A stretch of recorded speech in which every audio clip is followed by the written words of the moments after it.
Hey everybody, this is Jim at SP500chart.com using time-honored techniques to understand modern markets, featuring daily technical analysis videos of the S&P 500 index. I want to remind you, as always, the website and this video are for educational purposes only. Nothing stated at the site or in this video is intended to be used as investment advice.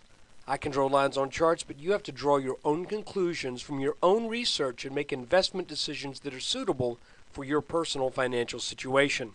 I am not a licensed financial professional. I'm just a guy who draws lines on charts. So let's look at the S&P 500. Okay, we didn't quite get what I was hoping today, but the analysis that we've done over the past, especially yesterday's analysis, still was extremely valuable in getting a handle on what happened at the open today, and that was in yesterday's video I pointed out that the S&P had come off of this roughly 1200 and change bottom back here on the 20th and had ascended in a wedge formation. And remember, wedges have a tendency to have a bearish outcome. In other words, as this thing heads up in the wedge, it gets to the point to where traders are no longer interested in going long because there's not enough to be gained in taking on that risk. So the market, when it breaks this line right here, has a tendency to fall out of the wedge, and that's exactly what happened today. Now, but I've got a few other things to show you as well. So that analysis, what my hope was that we would get a bump up this morning into the 1260s or even up, higher midday, then break that wedge.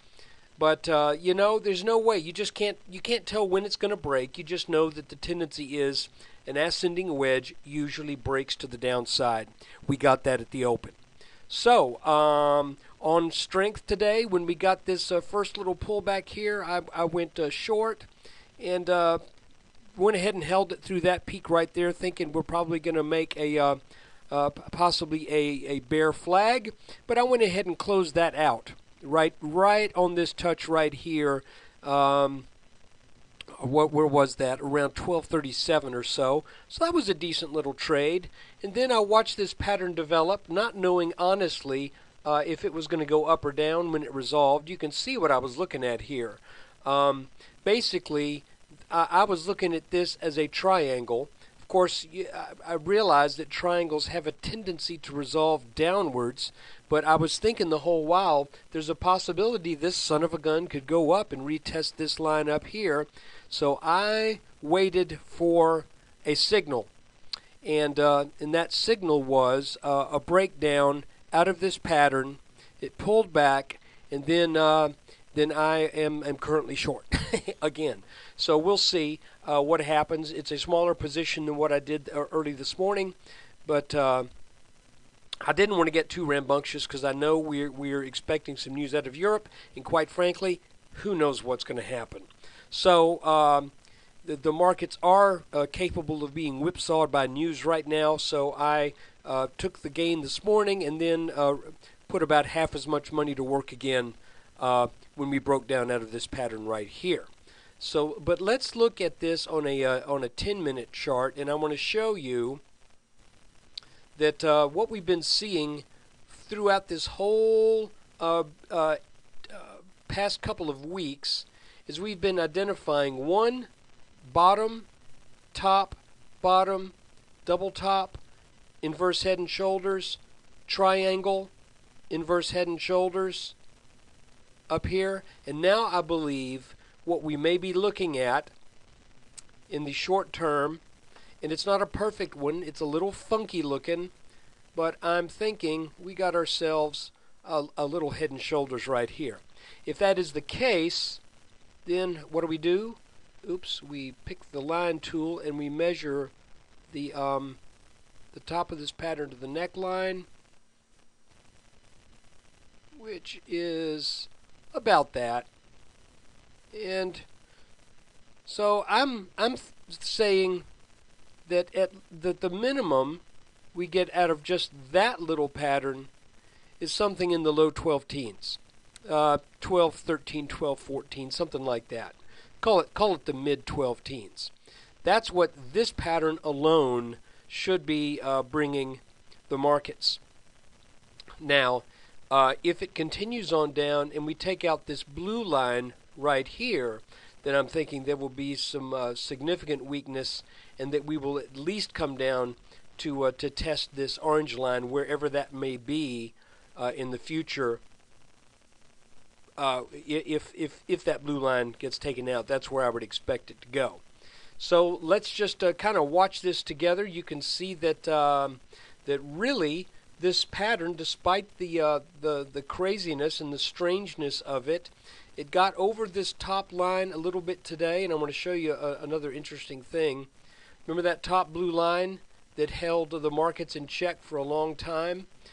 Today, when that line was taken out again, and I'm talking about this line right here, not this line, you can see that initial, the high of the day was back at that old line of resistance. So that lasted one day.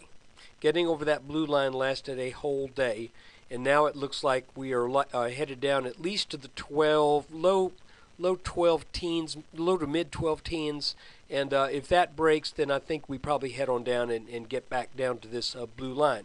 But let's be careful because we have not had a back test of this line up here.